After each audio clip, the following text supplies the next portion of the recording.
peut clapper. Donc, oui, il y a des actualités.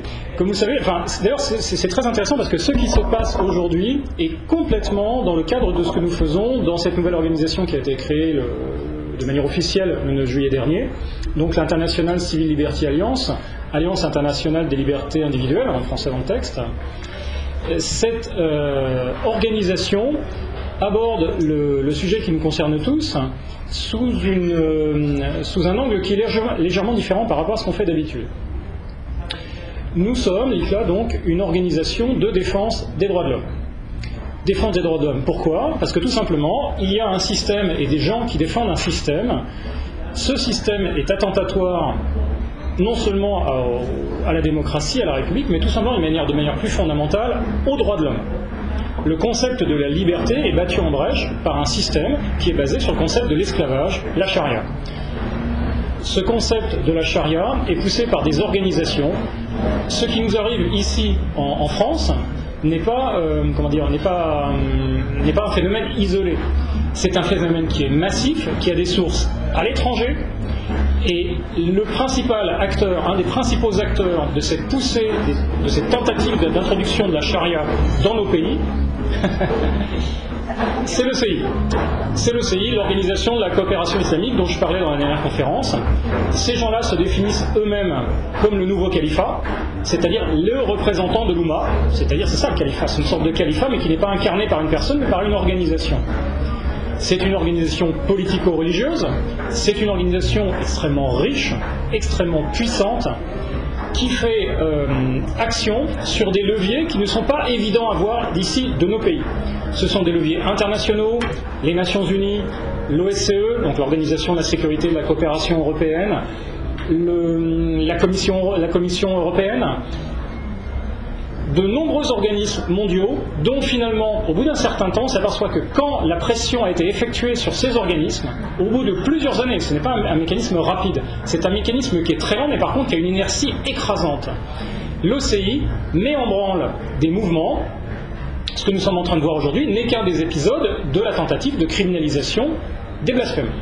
Enfin, pas du blasphème en général, de la criminalisation du discours sur l'islam, qui est une des règles de la charia, qu'il faut bien savoir. Si aujourd'hui il y a des barbus en France qui veulent tuer, veulent massacrer et veulent bousiller toutes les personnes qui disent des choses désagréables sur le prophète, j'ai pas dit fausses, j'ai dit désagréables.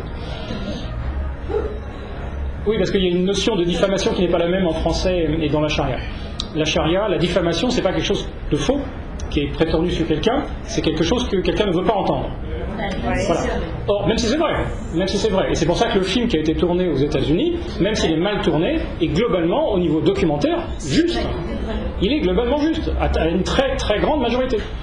Donc logiquement, ils ne devraient pas être mécontents, puisque finalement on parle de leur prophète, on ne fait que dire les textes, on ne fait que mettre en image ce que disent les textes. Enfin bon, pour revenir à ce qui se passe aujourd'hui, nous sommes avec des gens qui nous disent, vous, mécréants, devez respecter la charia.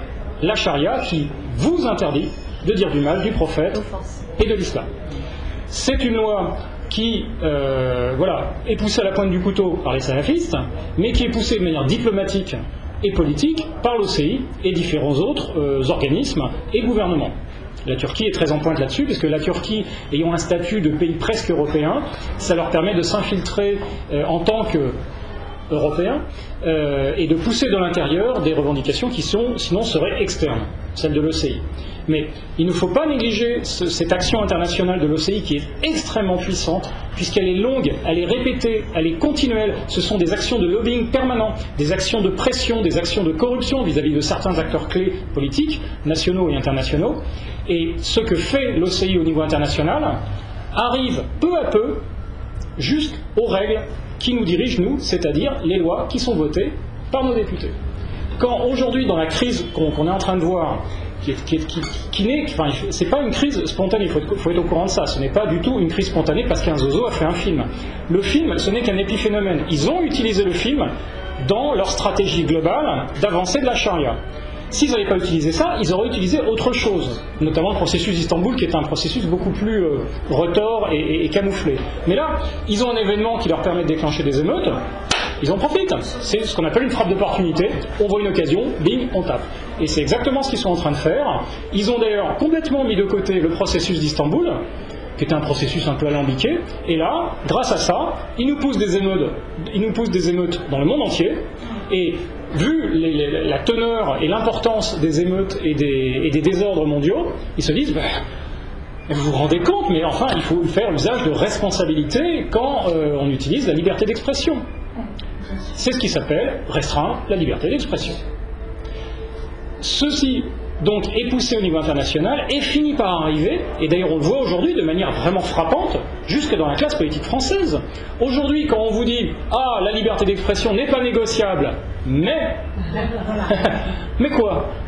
Eh bien, il faut faire attention, il ne faut pas offenser les égorgeurs, etc., etc. On est en train de prendre en compte la menace, la pression de la rue islamique, qui est elle-même tisonnée par justement les gens de l'OCI. D'un côté, ils mettent les gens dans la rue pour déclencher des émeutes et tuer des gens, et en même temps, ils arrivent ici avec un grand sourire et des cravates, et nous expliquent que, franchement, pour éviter ce genre de problème, il faudrait quand même faire quelque chose. Donc, ces actions de l'OCI, dont je parlais, et qui sont continuelles depuis, ça n'arrête jamais. D'ailleurs, quand on lit les documents même de l'OCI, ils vous expliquent que quel que soit le nom que ça va prendre, le but reste le même. Il est absolument impossible de laisser les gens critiquer le prophète ou l'islam. Voilà.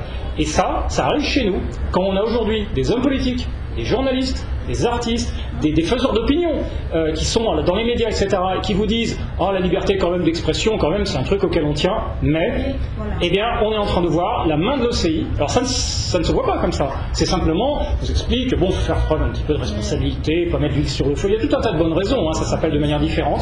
C'est le fait de céder aux manœuvres délibérées d'un groupe de gens qui pousse à la destruction de la liberté d'expression. Il faut savoir que la liberté d'expression, c'est quand même la base, la fondation, c'est le fondement de la démocratie, de tous nos systèmes. Si on n'a pas la liberté de parler, on n'a plus aucune liberté. Cette liberté-là, restreinte puis détruite, c'est la fin de nos sociétés démocratiques. Et c'est l'imposition progressive de la charia, puisque au début, vous avez ça, et puis après on demande autre chose, et puis après on demande autre chose, il n'y a qu'à voir ce qui se passe chez nous. C'est-à-dire qu'au début, on demande une petite mosquée, un centre culturel, puis une mosquée, puis du halal dans les magasins, puis le voile intégral, puis l'interdiction du port. Ce ne sont que des pièces, et il faut imaginer comme une espèce, vous voyez une image, qui a été découpée sous forme de puzzle. Et peu à peu, eux, ils ont leur puzzle, chez eux, ça s'appelle la charia. Et ce puzzle qu'ils ont découpé en petits morceaux, ils sont en train de le positionner sur l'image de la démocratie. Une pièce, puis une autre pièce, puis une autre pièce, puis une autre pièce. Les gens qui ne savent pas ce qui se passe ne font pas la liaison entre ces éléments. Ils ne voient pas la liaison qu'on a entre un voile dans une rue et un morceau de poulet halal dans un magasin. C'est exactement la même image. C'est relié à la charia, c'est relié à la volonté des gens qui sont aujourd'hui incarnés par l'OCI d'imposer la charia partout dans le monde et particulièrement chez nous. Et ces points, quand on sait de quoi on parle, quand on connaît le concept de la charia, on s'aperçoit que tous ces points sont reliés par un concept fondamental, la charia. Vous avez comme les îles dans le Pacifique, vous voyez l'océan, au niveau de l'océan, il y a des petites îles séparées. Vous faites baisser le niveau de l'eau, vous apercevez que ça fait partie d'une chaîne de montagne. Cette chaîne de montagne, c'est la charia. Les petits phénomènes que vous voyez apparaître partout dans la société sont des morceaux de charia en train de se mettre en place progressivement dans la société. Et il n'y aura pas de cesse. Ça n'arrêtera jamais. Ce n'est pas parce qu'on construit une mosquée que les réclamations s'arrêtent, ça n'est que la porte ouverte à la suivante. Ce sont des étapes sur un chemin qui mène à la charia, lapidation comprise. Donc, ce que nous faisons dans le cadre de l'ICLA, c'est d'aller sur la scène internationale jusqu'à l'endroit où aujourd'hui personne ne dit rien. Parce qu'il faut voir que tous les corps internationaux sont absolument infectés d'organisations turques, principalement, notamment dans l'OSCE. Vous avez des foultitudes d'organisations turques qui toutes déclinent le même discours. Il faut respecter l'islam, il faut introduire ci, il faut respecter ça. On est dans des délires complets. Quand tout à l'heure, j'entendais parler de la commission sur l'éducation, le 6 de ce mois-ci, le 6 septembre, à Vienne, il y a une organisation, j'ai essayé d'y aller, mais c'est une organisation d'experts interdite au public. Comme par hasard, En général, en Europe, on discute des choses une fois que c'est décidé. Donc, cette organisation était organisée donc par l'OSCE sur le sujet de l'éducation. Et il faut savoir que plusieurs experts, dont une majorité de Turcs, et notamment un expert qui vient de l'OCI, donc organisation extra-européenne quand même, mais l'OCI participe à des documents qui sont à l'heure actuelle présents sur Internet, et qui sont des documents qui mettent en place des process éducatifs pour éviter la persécution des minorités musulmanes. Comment va-t-on empêcher la persécution des minorités musulmanes? Alors, persécution qui est auto-affirmée, c'est-à-dire qu'en Europe, les minorités musulmanes sont persécutées. Voilà, c'est un fait, qui nous est asséné comme ça. Et donc, pour éviter cette persécution et ces actes de violence, il convient de faire comprendre aux gens que si on se moque de l'islam, si on dit des choses désagréables de l'islam dans les écoles, eh bien, ça va provoquer des comportements discriminatoires qui vont peu à peu mener à des comportements agressifs. Et qu'afin de lutter contre les comportements agressifs et les actes de violence à l'encontre des pauvres petits musulmans, il convient de modifier ce qu'on dit dans les écoles, d'empêcher notamment de se moquer de l'islam, de se moquer du prophète, et encore une fois, toujours la même rengaine, simplement dans le niveau éducatif. Mais là, ce qu'il faut savoir, c'est que cette réunion, c'est pas une réunion de l'OCI, c'est une réunion de l'OSCE. Donc l'OSCE, c'est globalement une Europe élargie, avec l'URSS, enfin avec la Russie, etc.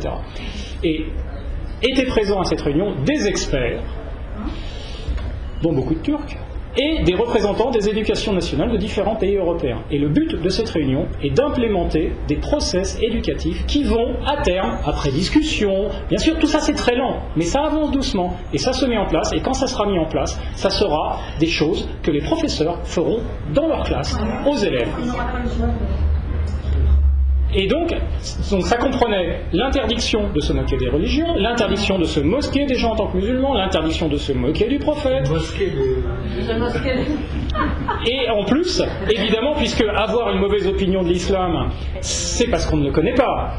Et donc pour que les mauvaises opinions génératrices de comportements discriminatoires, puis évidemment agressifs, parce que nous sommes fondamentalement méchants, il faut bien le savoir, se mettent en place, il convient d'informer les gens sur l'islam. Et pour que cette information soit bien faite, il faut qu'elle soit faite par les musulmans et les organisations religieuses. On a donc en ce moment en cours de discussion à l'OSCE des cours de propagande faits par des organisations musulmanes dans les écoles avec l'interdiction d'en contester quoi que ce soit. Et on a des formules absolument extraordinaires du type: il n'est bien sûr pas un délit de critiquer les religions, mais ça n'a pas sa place dans l'école. Et c'est ce genre de choses qui est en train de discuter en Europe. Et personne ne le sait. Et quand ça arrivera chez nous, ça sera trop tard, puisque ça aura été signé, acté dans des conventions, des commitments, des engagements, tout un tas de choses administratives, légales, etc., qui s'empilent en couches et qui se donnent les unes les autres de la légitimité, et qui, si elles ne sont pas, ouvertement contestées dans ces arènes-là, passe comme une lettre à la poste, puisque les pays ne disent rien, les NGO, donc les organisations non gouvernementales, sont quasiment toutes du même avis, puisque la Turquie en envoie bourre les interventions de NGO de leurs propres troupes, et c'est pour ça que nous allons là-bas pour dire non, on n'est pas d'accord, vous n'avez tout simplement pas le droit de faire ça, puisque on s'aperçoit que quand on observe les textes internationaux, les conventions internationales, toutes les attaques contre les droits de l'homme sont interdites. Toutes les attaques contre la liberté d'expression sont interdites, et que normalement tous les membres internationaux de ces grandes organisations internationales doivent supporter, défendre et promouvoir les vrais droits de l'homme, pas les droits de l'homme de la Déclaration du Caire. Et c'est pour ça que nous allons là-bas, pour aller sur ce champ de bataille, qui est un champ de bataille qui est complètement hors de la vue des citoyens européens, parce que c'est loin, c'est dans des commissions, on ne sait pas trop ce qui se passe. C'est très important d'être là-bas pour essayer de bloquer les processus à la base, parce que c'est comme une avalanche, ça démarre loin, lentement, et après ça prend de la vitesse, ça prend de la masse, et quand ça arrive chez nous, quand vous êtes un parent d'élève, et que tout d'un coup, ce genre de process qui a été discuté, etc., depuis des années, arrive dans votre école, qu'est-ce que vous pouvez faire? Vous allez voir le prof en disant, enfin quoi, vous avez puni mon enfant parce qu'il a fait une plaisanterie sur...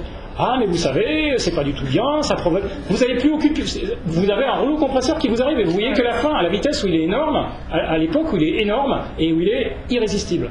Il faut attaquer ces process-là au début, expliquer, et surtout faire remarquer que ce qui se passe est illégal, puisqu'on a une dualité internationale, au niveau du langage international, on a une dualité depuis la création de la Déclaration du Caire. en 1990 ou 91, les membres de l'OCI, toujours eux, ont mis en place des nouveaux droits de l'homme. Et donc ça s'appelle la Déclaration des droits de l'homme en islam, dite Déclaration du Caire. Cette déclaration est un outil de communication extraordinaire qui permet de tromper tout le monde. Pourquoi ? Puisque tous les pays, enfin une grosse partie, même les pays de l'OCI, normalement font partie de l'ONU. L'ONU est basée, la charte de l'ONU est basée sur la Déclaration universelle des droits de l'homme de 1948. Et donc on parle des droits de l'homme. Et tous les pays, quasiment tous, ont signé des déclarations dans lesquelles ils s'engagent à défendre et promouvoir ces droits de l'homme. Donc on se dit tout va bien, fantastique, le Pakistan défend les droits de l'homme, génial.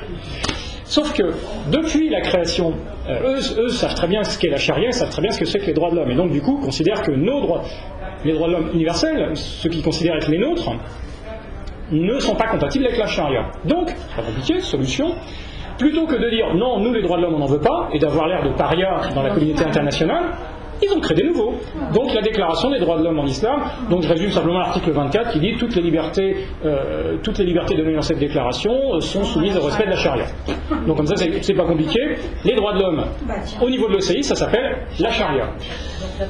Et donc, ce qui leur permet, c'est ce qui est un très bon mouvement, puisque ce mouvement leur permet de participer aux organisations, aux meetings internationaux dans lesquels on parle des droits de l'homme, et de dire, oui, bien sûr, nous défendons les droits de l'homme, mais eux parlent de leurs droits de l'homme, et nous parlons de nos droits de l'homme.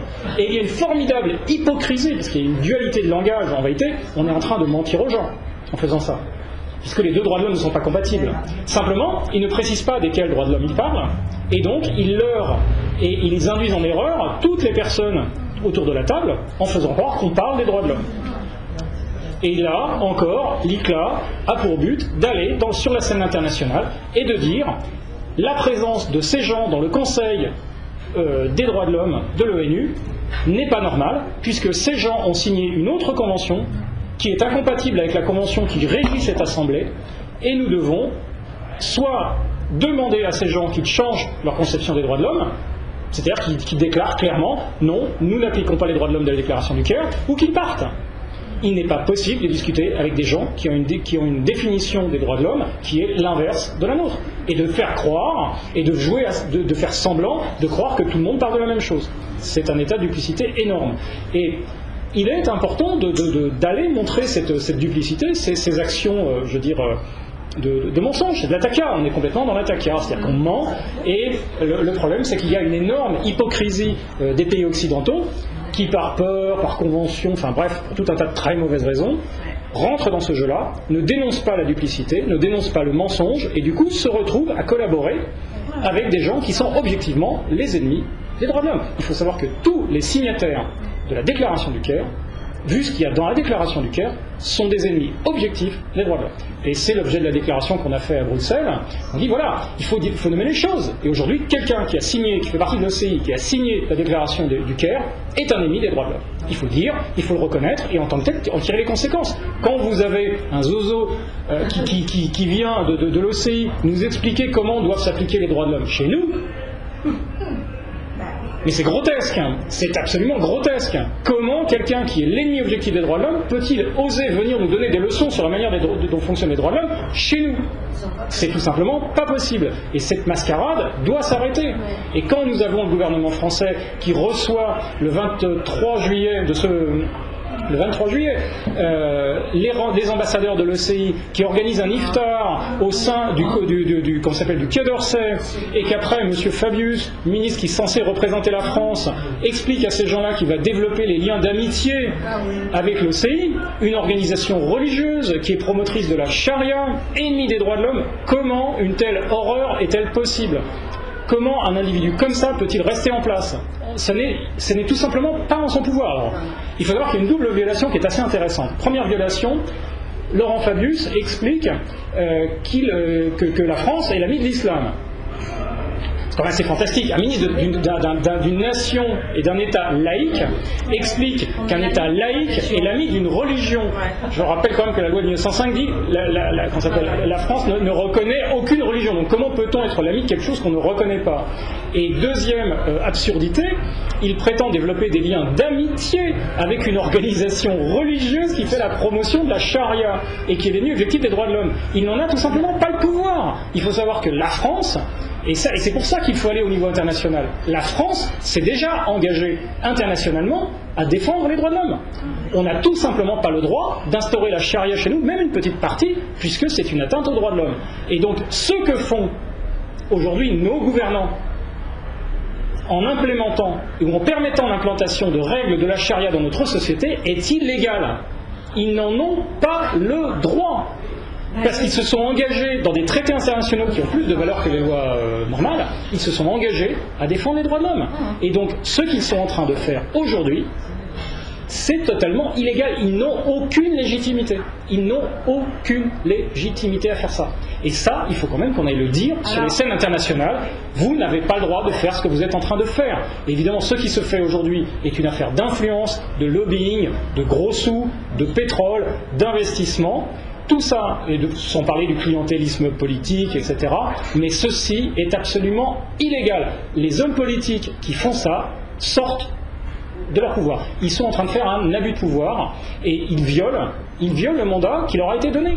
Ils violent la confiance des gens qui ont voté pour eux. Ils sont en perte de légitimité totale. Et ça, il faut y aller, il faut le dire, et il faut le faire dans des sphères internationales, là où ça va avoir un impact, et là où ça va, je pense, oui, choquer certaines personnes, parce qu'on est tellement habitué à cette espèce d'omerta où on peut faire n'importe quoi avec n'importe qui sans que personne ne dise rien, parce qu'on fait ça de manière un petit peu en dessous.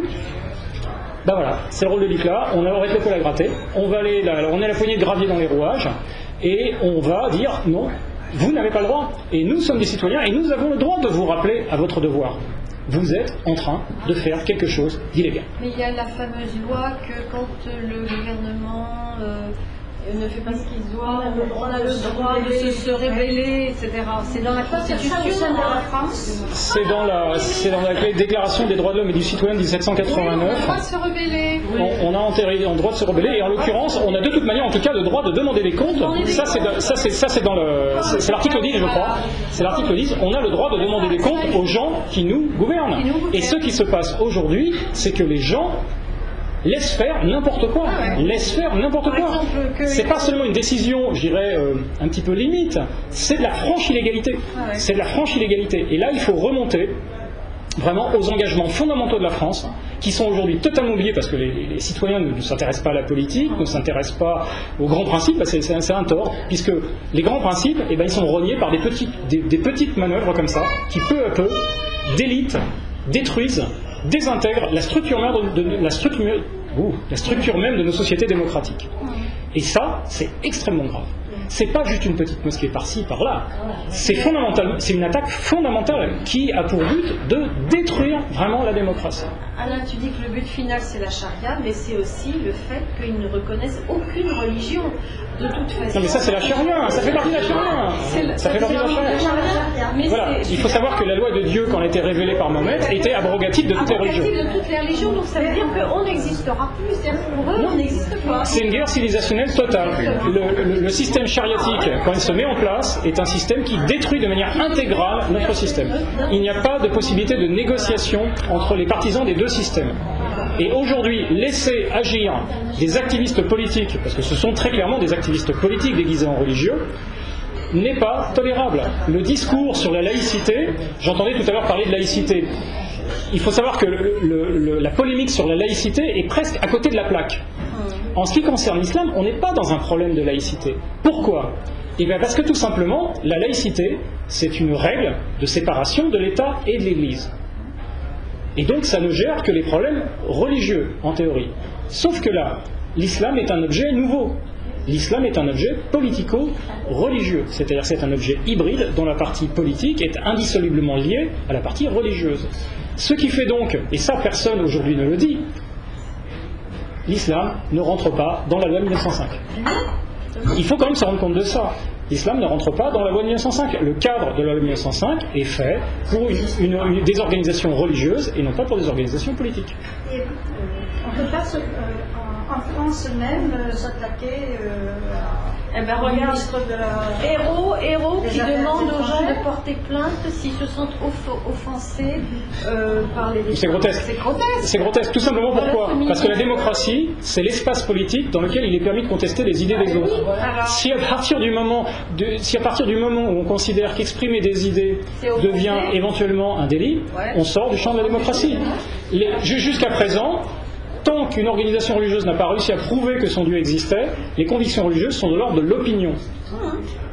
C'est tout. Il n'y a pas besoin d'autre chose. Les opinions religieuses sont des opinions comme les autres, au même titre que les opinions politiques. Et donc en tant que telles, elles peuvent se discuter, s'aimer, se détester, être contestées, être tournées en ridicule. Où est le problème? Ce n'est qu'une opinion comme une autre. Pourquoi la justice? Pas d'autre. Et donc l'idée d'aller devant un tribunal parce que quelqu'un a dit quelque chose qui vous déplaisait, c'est exactement l'antithèse de la démocratie. Exprimer une opinion ne peut pas être un délit s'il n'y a pas d'appel à la violence. Or, il se trouve que, pas de bol, la doctrine de la charia est un appel à la violence intégrale, dans le sens où, au cœur de la doctrine musulmane, nous avons le concept du djihad, nous avons le concept de l'opposition entre le mécréant et le musulman, donc un concept diffamatoire, un concept qui amène à la discrimination et à la violence, puisque la violence, je le rappelle, selon les règles de la charia, la violence contre le mécréant est licite. Quand on parle du djihad, les gens croient toujours que le djihad, ça veut dire guerre sainte. C'est pas vrai. Ça ne veut pas dire guerre sainte, ça veut dire guerre licite. On peut réclamer la démission de Fabius et... Ça mériterait effectivement une remarque. Fabius et héros, parce que vraiment, et poursuivre la justice. Alors, ce n'est normalement pas aux citoyens de poursuivre l'ordre public n'est pas à la charge du citoyen, c'est à la charge de l'État. Le problème, c'est qu'aujourd'hui, la tête de l'État ne fait pas son travail. La tête ne fait pas son travail, et c'est elle-même qui provoque des sorties de l'égalité et des passages dans l'illégalité. On ne peut pas porter plainte. Et d'où tout l'intérêt de revenir à l'article 24, dont on parlait tout à l'heure, la déclaration épistolaire, c'est le peuple a le droit de prendre. Alors, il faut manipuler cet article-là avec précaution, puisque l'insurrection, donc par définition, est violente, et les appels à la violence, bien sûr, sont problématiques dans une société démocratique. Il est bien sûr préférable de régler les choses démocratiquement, mais le fait est qu'on peut remarquer que quand les personnes qui sont censées faire fonctionner la démocratie et en être les garants sont les premières à désintégrer le système et à la mettre en danger, qu'est-ce qui reste aux citoyens pour se défendre?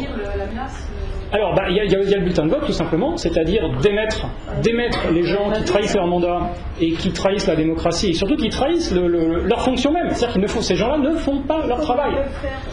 Mais il faut les éjecter.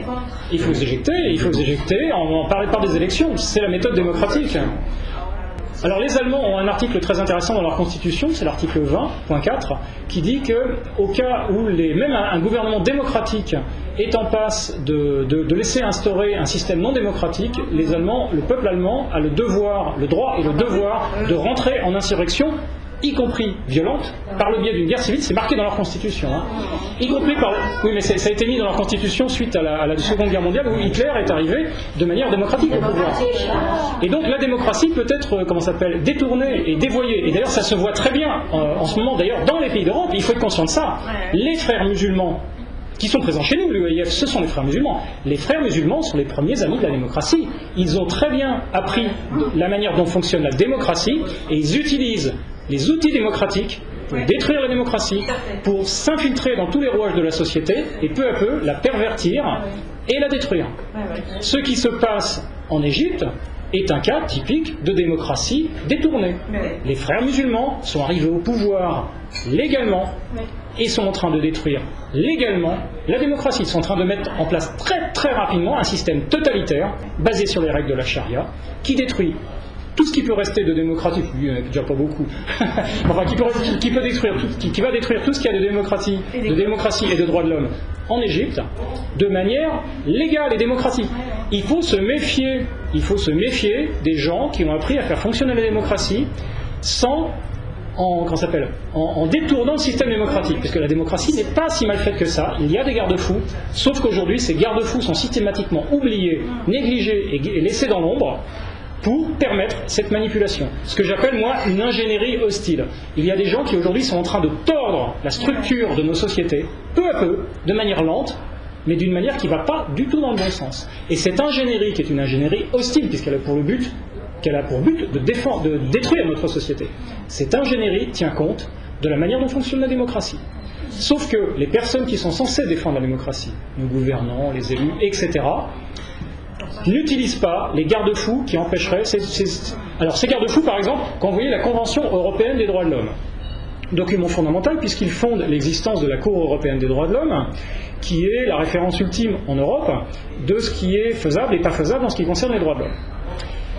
La Cour européenne des droits de l'homme, donc, applique cette déclaration ou clause de sauvegarde des droits de l'homme. Donc, déclaration européenne des droits de l'homme, c'est la clause 17, donc la dernière, qui dit « On n'a pas le droit d'utiliser les libertés données dans cette déclaration pour détruire les libertés qui sont garanties par cette même déclaration. » Donc c'est ce qu'on appelle une clause d'abus de droit. Vous n'avez pas le droit d'utiliser les outils de la démocratie pour détruire la démocratie. Et c'est pourtant ce que font exactement les organisations musulmanes qui sont plus ou moins dans la mouvance de l'OCI, c'est-à-dire quasiment l'intégralité de ce qu'on a en France.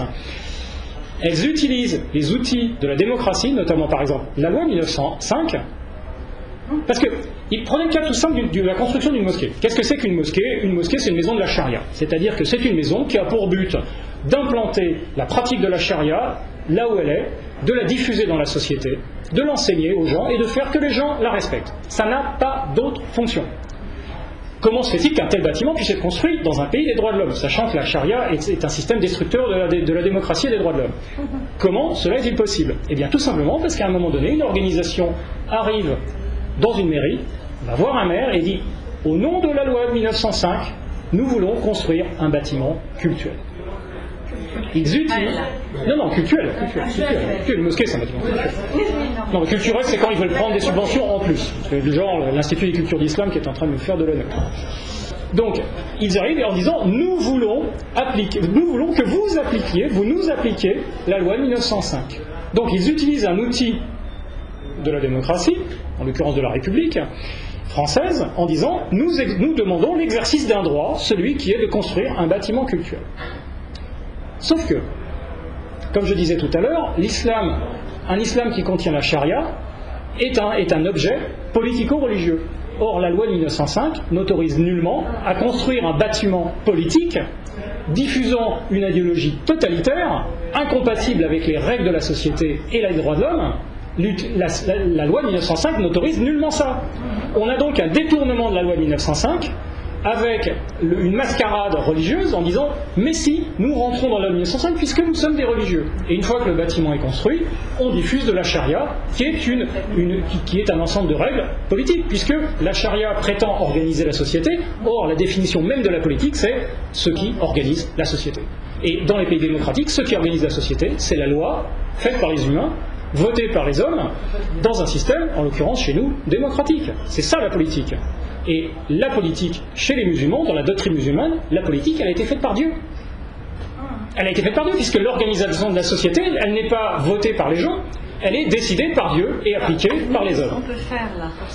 Là, on doit attaquer là. On doit attaquer. Et donc, il faut simplement se rendre compte des choses et revenir aux textes et aux fondamentaux. Et c'est ça que nous voulons faire avec l'ICLA, c'est revenir aux textes, revenir aux fondamentaux et mettre les politiques qui aujourd'hui font des politiques dévoyées face à leurs engagements, face à leurs responsabilités, face à leurs devoirs. Aujourd'hui, un maire qui signe un permis de construire pour une mosquée fait un acte illégal d'abus de droit. C'est un abus de droit au niveau de la loi 1905. Qui, aujourd'hui, leur dit ça? Qui va les voir en utilisant ça? Et bien c'est justement aussi à ça que va servir l'ICLA. Nous allons aussi, parce que nous allons travailler au niveau international, mais nous avons aussi l'intention de descendre dans l'action nationale et même locale, en déclinant ce discours qui est très simple. Notre discours de base, il est charia ou droit de l'homme, il faut choisir. Or, comme nos pays sont très clairement, et d'ailleurs statutairement, engagés dans le camp des droits de l'homme, il n'est tout simplement pas possible d'instaurer de la charia, même par petits bouts chez nous. C'est tout simplement pas possible. même pour faire plaisir aux gens, même quand ils sont en train de crier, etc. Désolé, c'est pas possible. Et comme c'est déjà fait, qu'est-ce que... Mais il faut revenir, attendez, c'est une chose illégale, une chose illégale reste illégale. Il n'y a pas besoin de faire des nouvelles lois, il suffit d'appliquer. Mais il suffit d'appliquer des lois, on a besoin de rien, on a besoin de rien. Il faut arrêter les abus de droit d'agitateurs politiques hostiles déguisés en religieux et qui tentent d'instaurer la charia. C'est quand même très clair, simplement, il faut le dire de manière claire, c'est ce qu'on a fait, c'est pour ça que qu'on s'appelle la déclaration de Bruxelles qu'on a évoquée, mais les choses en place. Voilà. La charia est destructrice des droits de l'homme. À partir de là, implémenter tout ou partie de la charia et surtout implémenter qu'on s'appelle la construction, acter la construction d'un système d'endoctrinement de la charia chez nous. Et les mosquées sont très clairement un système, une infrastructure d'endoctrinement. Une école musulmane, c'est une infrastructure d'endoctrinement. Vous rentrez dans la tête des enfants les règles de la charia. Les femmes doivent obéir aux hommes, on n'a pas le droit de s'habiller comme ça, vous ne devez pas manger de porc, vous ne devez pas être amis avec les mécréants, vous ne devez pas faire ci, vous ne devez pas faire ça. Tous les petits plaisantins qui nous disent qu'il n'y a pas de contrainte en religion, en islam, attendez, qu'on voit le nombre de trucs qu'on n'a pas le droit de faire en islam, il faudrait peut-être qu'ils relisent leur texte. Non, les règles de la charia sont des règles normatives, extrêmement strictes, et qui sont destructrices des droits et libertés accordés aux citoyens par leur constitution, par leurs lois, par les droits de l'homme. Il n'y a pas 36 camps, il n'y en a que 2. Le camp de la liberté démocratique et le camp de la charia totalitaire, basé sur le principe de l'esclavage. En réalité, philosophiquement, c'est très très simple. C'est un affrontement de 2 principes totalement opposés. La liberté et l'esclavage. L'esclavage, c'est subir une loi qu'on n'a pas décidée et qu'on ne peut pas changer. Vous subissez la loi d'un maître. Aujourd'hui, la loi que vous subissez quand vous êtes musulman, c'est la loi d'un type qui s'appelle Allah et qui, en théorie, a parlé à un autre gars dont on n'est pas très certain qu'il a bien existé, mais enfin bref, et qui a sorti un livre et ça s'appelle la charia. Ni l'un ni l'autre ne sont démocrates. Ni l'un ni l'autre ne sont des grands démocrates. Et donc, ce discours que nous poussons au niveau international doit bien sûr être repris au niveau local dans des actions, puisque ce qui est dit, je dirais, au niveau philosophique, liberté contre esclavage, charia contre droit de l'homme, a des conséquences jusqu'ici, jusqu'aujourd'hui. Quand vous avez, comme je disais, je reprends l'exemple d'un maire et d'une association musulmane qui vient le voir, le maire n'a pas à refuser a priori à une association musulmane de construire une mosquée, mais il doit prendre des précautions, il doit leur dire, messieurs, montrez-moi votre projet pédagogique. Qu'allez-vous apprendre? Puisqu'il est bien certain que l'enseignement a un impact social. On est bien d'accord. Si quand vous enseignez le racisme, certaines personnes vont devenir racistes. Quand vous enseignez la démocratie, les gens apprennent les règles de la démocratie. Quand vous enseignez la charia, ils vont appliquer la charia. En tout cas, certains d'entre eux. Et ça, donc, l'enseignement a un impact social. Or, la loi 1905, toujours là, comme quoi il faut lire les textes, la loi 1905 n'octroie pas la liberté religieuse totale en France. Vous avez la liberté de pratiquer un culte dans la mesure où il n'y a pas de trouble à l'ordre public. Et donc, la loi 1905 donne une poignée légale de contrôle des activités dites religieuses. Et quand une association musulmane vient vous voir, vous lui dites « montrez-moi ce que vous allez apprendre aux enfants, montrez-moi ce que vous allez enseigner » et que vous trouvez dans ces matériaux le djihad, la lapidation, l'amputation, le concept du mécréant, le concept de la légalité, de la domination des musulmans sur les autres composantes de l'humanité, la destruction des droits de l'homme, etc. Comment pouvez-vous laisser enseigner ça dans votre vie quand vous êtes un maire de la République? Ça n'est tout simplement pas possible. Alors certains ne le savent pas parce qu'ils ne connaissent rien à l'islam. Non, mais quand je parle de contrôle, je ne dis pas qu'il faut forcément croire. Quand par exemple vous êtes devant un tribunal et que quelqu'un que vous avez attrapé en train de planter un couteau dans le dos de quelqu'un vous dit « mais monsieur, il faut me croire, j'ai rien fait du tout, je lui ai rapporté son couteau. » Qu'il avait égaré, il s'était juste planté dans son dos, je lui ai rapporté son couteau. Mais on ne croit pas, il faut regarder. Et donc quand je parle de mesures de contrôle, de vraies mesures de contrôle, donnez-moi vos textes. Je veux les voir. Montrez-moi de quelle école, mais bien sûr, d'aller vérifier dans les mosquées ce qui se passe. Montrez-moi, dites-moi de quelle école vous faites partie. Après tout, les musulmans font tous partie d'écoles. Ces écoles ont des doctrines. Il suffit de les vérifier. Elles sont parfaitement vérifiables. Ce n'est pas du tout, l'islam n'est pas inventé spontanément par les gens. Ça se réfère à des textes. Montrez-moi vos textes. Quel est le matériel que vous allez enseigner? Sur quoi allez-vous faire travailler les enfants? Et là, à partir de là, il y a très nettement un contrôle qui doit être fait au cas par cas. Il ne s'agit pas de tout interdire en vrac. Après tout, la démocratie donne la chance aux gens de faire les choses de manière légale. Mais c'est pas un blanc-seing. C'est pas un blanc-seing. Il y a une nécessaire mesure de contrôle, surtout en ce qui concerne l'islam, quand on voit ce que ça donne. Tous les barbus qu'on a aujourd'hui en France en train d'hurler à la mort, ils se sont réveillés comme ça un matin en se disant « Tiens, j'irais bien égorger les gars de Charlie Hebdo ». Bien sûr que non. Pourquoi est-ce qu'ils pensent ça? Parce qu'ils ont été exposés à un moment à des matériaux de propagande qui ont déformé leur manière de penser. C'est ça l'enseignement. L'enseignement, c'est que vous mettez en contact quelqu'un avec des informations, ces informations sont intégrées et modifient votre comportement. C'est exactement ce qui se passe dans une école de la République. Vous enseignez les valeurs de la République et vous formez des citoyens. Dans une mosquée, vous enseignez la charia et vous formez des djihadistes. Et donc, les contrôles effectifs doivent être implémentés dans les mairies avant chaque construction de bâtiments musulmans. Et c'est trop tard maintenant. C'est bien évident.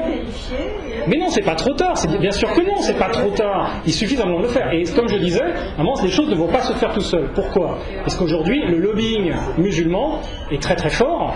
Il est continuel, c'est très organisé. En plus, ils ont de l'argent derrière eux. Il y a comme les pétroliers qui pompent des dollars du sol et qui après injectent dans les organisations musulmanes qui arrivent jusqu'ici. C'est pour ça que ceux qui arrivent ici, chez nous, il ne faut pas croire que c'est spontané.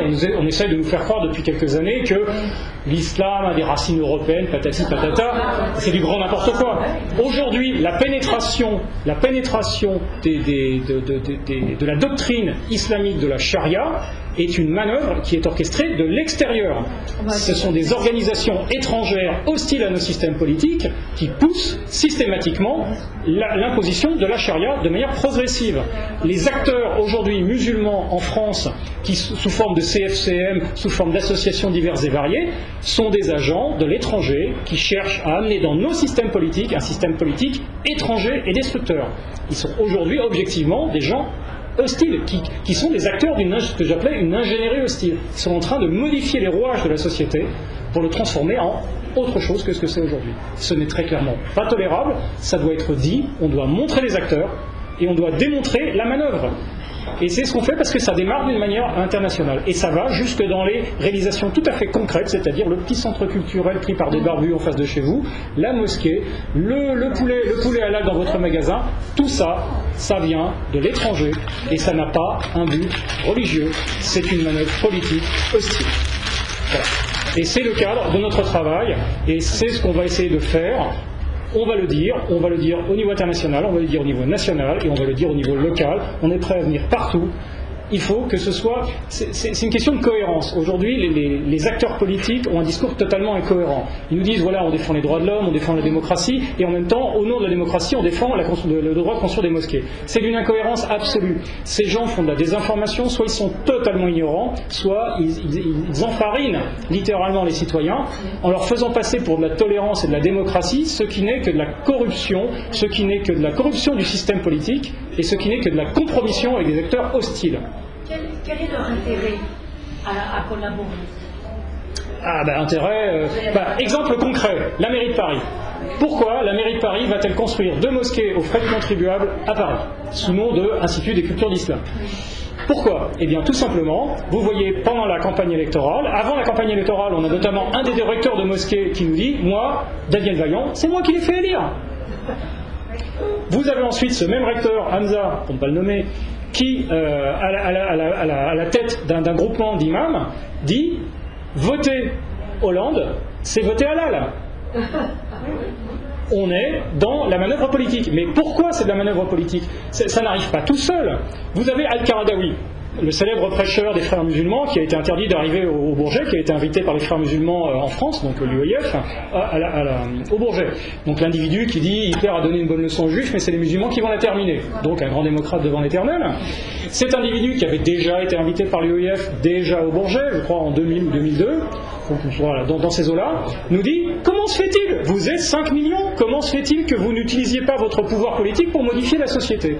Les frères musulmans sont des gens qui utilisent les systèmes politiques occidentaux pour introduire la charia. Ce sont des gens qui s'introduisent dans les partis, qui s'introduisent dans les structures, qui s'introduisent dans les administrations. Ils ne sont pas barbus, ils ont des cravates, ils sont super polis. Mais ils travaillent lentement, mais sûrement, à un pourrissement de la société. C'est ce qui s'est passé en Égypte. Ils ont contaminé tous les niveaux de la société égyptienne, jusqu'au moment où en Égypte on disait, dans le journal officiel El-Watan, en Égypte on disait, il n'y a plus que la page de garde, il n'y a plus que la couverture et la page de garde qui appartient au gouvernement, tout le reste appartient aux frères musulmans.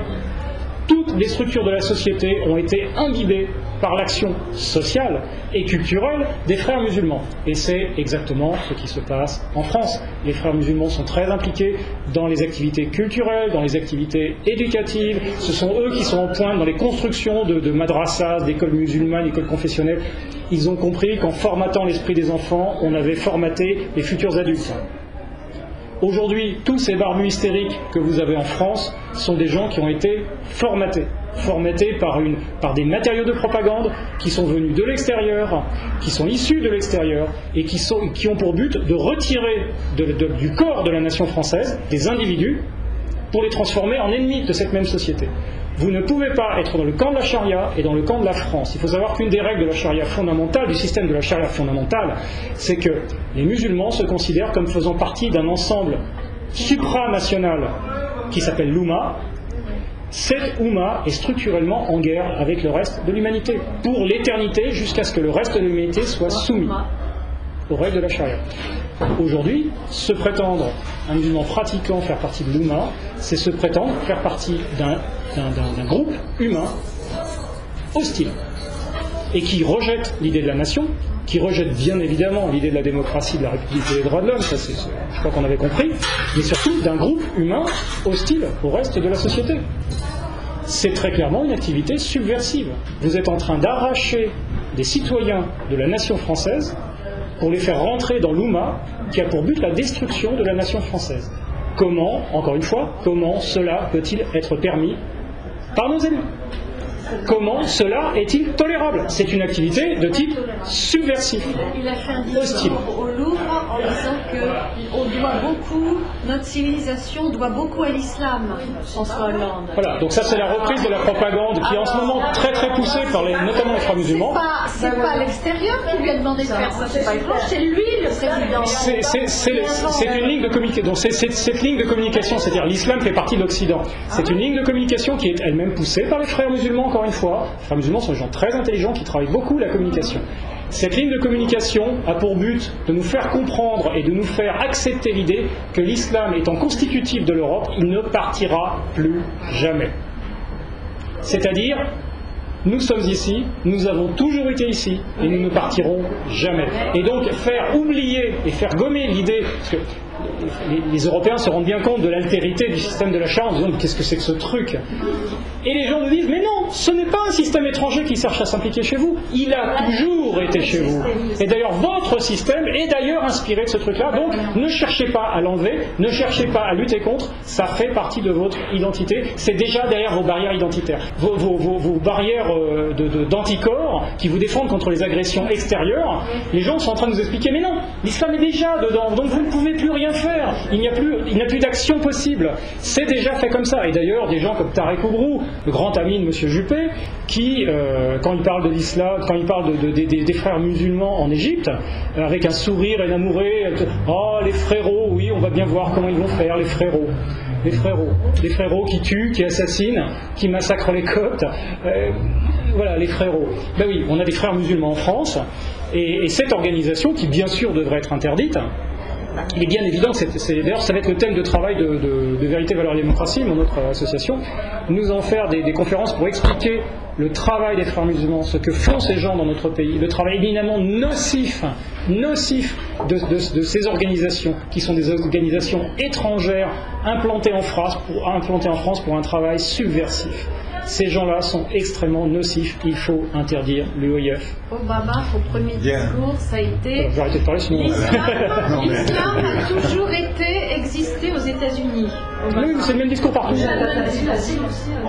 Mais oui, mais ils reprennent le marathon. Bien sûr, mais bien sûr. Voilà. Mais faites confiance à Jamel Debbouze, l'islam est en France depuis 3000 ans.